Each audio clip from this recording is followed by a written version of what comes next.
Welcome to the Perfectly Integrated Podcast, hosted by Matt Ackermann, where we show the power of teamwork in wealth management. Now, onto the show. FinTech. What is next? What's now in financial technology? Well, there's only one person with the answer to that. That is our godfather of FinTech, Joel Bruckenstein. Joel, welcome. Hey, how are you? Joel, it is always good to get a chance to talk to you. It's one of the things I really missed over the last 18 months. Being on this circuit is not getting to see people like you, so it is really great to reconnect. What has the last 18 months been like for you? It's been interesting, to say the least. Where to begin? So I think we begin right around when COVID really hit. And not surprisingly, there were quite a few people who did not take our advice over the years in the advisor space. And during March and April, I was getting a lot of panic calls from people who called me and said things like, what is this Zoom thing and how do I get it? You know, also had never used digital signature, opened up an account digitally, all of those kind of things. So early on, I would say there was a lot of panicking. And I think the second stage was people getting comfortable from working from home, but particularly in the case of small to mid-size RIAs, not really thinking through all the implications. So they thought about things like, hours and how do we get people to maintain some kind of normal schedule or get work done on time. But they didn't think much about things like what kind of equipment should I be using and what are, for example, the security, particularly cybersecurity implications of having people working from home on consumer networks that are oftentimes shared with friends and family and passing perhaps personally identifiable information over those networks. So then we saw a lot of work in that area. So those were some of the challenges. I think on the bright side, you and I know so many people who are at conferences like this on the tech side. And normally, like us, they spend a lot of time on the road. Well, guess what? They weren't on the road for 2 years. So that gave them an opportunity to spend more time in the office, more time thinking creatively about their applications and really putting their nose to the grindstone and knocking out some really kick-ass software. So I think there's been a lot of progress across the board, particularly from the more mature players, with incremental improvements they've made over the last 2 years to their software. And I think you'll be seeing some major new releases when T3 rolls around May 2nd through 5th in Denton, Texas. Denton, Texas. One of my favorite things about T3 over the years, and I've gotten to go to a lot of them, thank you for that. One of my favorite things about T3 was it wasn't just a focus on what's new. It wasn't just a focus on software. You always had the ability to learn more about some of the great hardware that's out there too. It amazed me, like you said, at the beginning of COVID stages that more people weren't ready. They didn't have the necessary hardware, webcams, et cetera, to really shine at this moment. Were you surprised that people weren't as prepared, or is this kind of where our industry is, that they're not kind of having that forethought? No, I always said leading up to COVID, there were two types of advisors. Those that were really tech ready for some kind of emergency and those that weren't. And, I hate to generalize, but I would say generally speaking, the larger firms that had dedicated people to think about those things did a better job. But there were plenty of small firms, the type of firm that come to T3 that are a little more tech forward that, we've been talking to them about these things for years. And eventually they tend to listen. Maybe not the first time they hear it, but certainly the second, third, or fourth time. So, overall, there really was a dichotomy. And, I think since then, the people who weren't ready have been forced to play catch up. And I think as an industry, people are a little more focused on tech than they were 2 years ago across their whole business. And these innovations that we've come to know and love over the course of 18 months, they're not going anywhere. Zoom's not going anywhere, right? No, Zoom's not going anywhere. Again, some people, for many reasons, may prefer Teams, which is a little more difficult to master. Yes. But there's some kind of video conferencing capability that's not going away. Same thing with webcasts, podcasts, what have you. I mean, people have been in an environment where they can really take advantage of that, and they have. It's incredible to me to see how innovation continues. Like you said, there's a lot of folks that because they were home, have been able to innovate some of their software, and we're going to see some great things coming up ahead of us over the next 3-6 months. What are some, without naming names, I understand that, what are some things that you're particularly excited about as you think about 2022? Well, as you know, we did a session here earlier today about build or buy. So historically, I've been a proponent of almost always buying and never building for independent RIAs. That is changing a little bit. I'm seeing some more realistic use cases over the last 6 months for firms of all sizes that really have a need to build because they're trying to create a unique business model that perhaps some of the well-known software providers really haven't thought about in the past, or maybe it's a little too niche-y for them to build to that. And so some firms are being forced to do some of that on their own. Another area just in general is for 20 years, I've been listening to advisors say, we want best of breed software, but the integration problems never seem to go away. And I say every year the integrations get better, but they never get better fast enough to meet advisor expectations. So that's another area where some building is going on.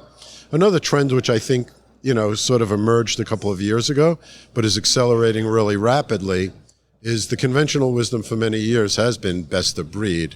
And now there's definitely an alternative thought process that says, well, maybe it's better to have one integrated platform that offers me everything, even though not every single application is the best, because what we really need is a centralized database and to be able to manage our data better, mine our data better, get better business intelligence.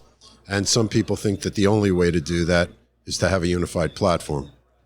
And I think a unified platform is really interesting, but we're seeing so many interesting integrations. We're seeing interesting partnerships, like crypto, for example. We're seeing crypto embedded into a lot of interesting platforms now. I think Redtail's now working on a crypto initiative with OnRamp. We're seeing some such interesting things right now, but crypto is an area where a lot of advisors still are keeping a little hands off.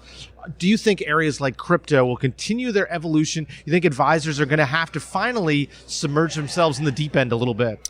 Well, see, the problem with crypto, just from a technology point of view, is not so much the technology, is that advisors haven't accepted it and embraced it. And some of that is due to regulatory issues, right? Until very recently, it just wasn't easy to implement a strategy. Or you could, but it was very limited. Now that more choices are opening up, there are new firms like OnRamp and others. Who is here? Case, CAIS, is another firm that's big in alternatives. And they're doing a lot of work in making it easier for advisors to make that alternatives, including crypto, part of an asset allocation. I think that trend's going to continue, but in order for it to really accelerate, advisors need to do more with regard to educating themselves and their clients about crypto and alternatives. And I think once that happens, you'll see this thing grow geometrically. So one area you and I have spoken on in the past, that it's an analogy that I use in my head all the time, and when I talk to folks about when they're like, I think I want to add this piece of technology or that, you said to me that, hey, we have this great cell phone in our hand, but we're probably only using about 15% of its capabilities. Right. Is there still that mindset for you that advisors still are not taking advantage enough of the software and the tools they already have, and they don't necessarily need to go buy something new, but to your point about education, get educated about what they have already? Yeah, most advisors don't really understand the full capabilities of almost all of the software they own. And again, there's a number of reasons for that. Some of them don't need to use it all.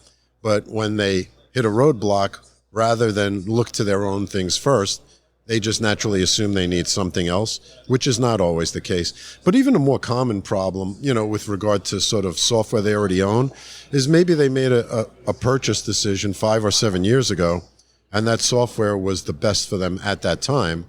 And now their business model has evolved, and their software needs to evolve. So the first question is, from your current provider, is there a better version of that better suits you? And if not, do you have a strategy to even identify how and when to change, to do the evaluation, and have you budgeted for it? And the answer in most cases is no. So it starts by auditing the software and the tools you have on a regular basis, at least every other year.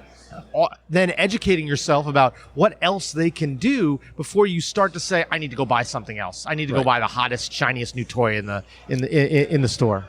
Yeah, I mean, usually what ends up happening, unfortunately, with the vast majority of firms we deal with, is they get very frustrated with a piece of software. It may be the software itself, it may be the service from the provider, and then like, I have to change this. What should I do? And they want to do it yesterday as opposed to taking a step back, really first evaluating the problem. Is it a service problem that can easily be solved, right, by escalating it? Is it some feature of the software that may be a premium feature that you have to pay more for, but at least you don't have to upend your whole business? So those are the questions you should ask first. And then if that's not the case, you probably need to engage with somebody if you don't have the in-house expertise to help you do a proper evaluation, because the dollars you spend on consulting to make the proper choice are the best dollars you're ever going to spend. If you make a mistake and buy the wrong piece of software, you may be married to it for years, number one, and it's going to cost you tens of thousands, if not hundreds of thousands of dollars. So you mentioned it before. May, we're heading off to Denton, Texas for T3. Very excited as always for this. What are some of the things I realize we're 5-6 months out here, so I'm not going to hold you to any of this. But what are some things that you're excited about beyond just getting this great fintech community back together? Well, obviously that's the first. Yes. I think there's a real thirst to bring the whole fintech community together. It honestly does not happen anywhere else in the industry other than T3. So having everybody together under one roof, I think, is just going to be marvelous. I think, we also have a great lineup of speakers, still in progress, but I can tell you, Nisha Hathi from Schwab is going to be joining us. She's a dynamic speaker, a great thought leader in the industry. I'm almost positive we have another wonderful woman, but I can't say so yet, who everybody will know and love. Some of the largest firms in the industry, as usual, will have major product announcements at T3. And it wouldn't surprise me if there's some M&A activity, which there's been in the past at T3. That's the one thing we haven't talked about. Over the last 2 years, there's been a tremendous amount of M&A activity in the fintech space. Yeah. We talk about all the activity that's going on in the advisor space, in the custodial space, obviously, two giants, TD and Schwab, but there's been quite a few technology firms that have either merged or been purchased over the last several years. It's almost like you're going to need a new scorecard, new lineups to figure out who all the players are. But I think at the end of the day, we've seen a fintech space where it's emerged is some amazing firms, some amazing personalities are getting lifted up. And I think at the end of the day, fintech has always been this great shining light for this industry. And, it helps, it's like, it's the lights of the car that are showing us the path for the future. And that's just been incredible to watch. And you've been such a huge part of the growth of that community. It's been amazing. Thanks. I mean, if there's one concern I have that I think about a lot, I think even versus 5 years ago, today for a new tech firm to start up in the industry is getting more challenging.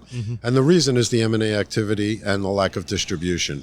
So if you think back 5 years ago, it was pretty easy for a firm to come to my conference, TD Ameritrade conference, get on the TD platform, and right away have access to distribution. And also, to a large extent, get on the Orion platform and get distribution there. Certainly the TD platform is not a viable alternative anymore.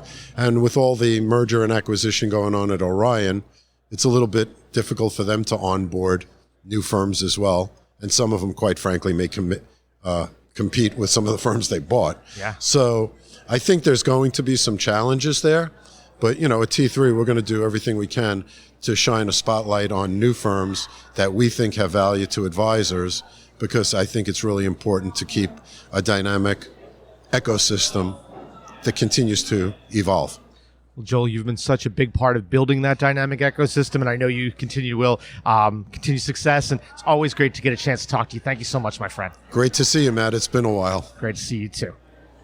Content in this material is for general information only and not intended to provide specific advice or recommendations for any individual. All performance referenced is historical and is no guarantee of future results. Securities offered through LPL Financial, member FINRA SIPC. Investment advice offered through Integrated Partners, a registered investment advisor and separate entity from LPL Financial. Joel Bruckenstein is the president of T3 Technology and is a separate entity and not affiliated with Integrated Partners and LPL Financial.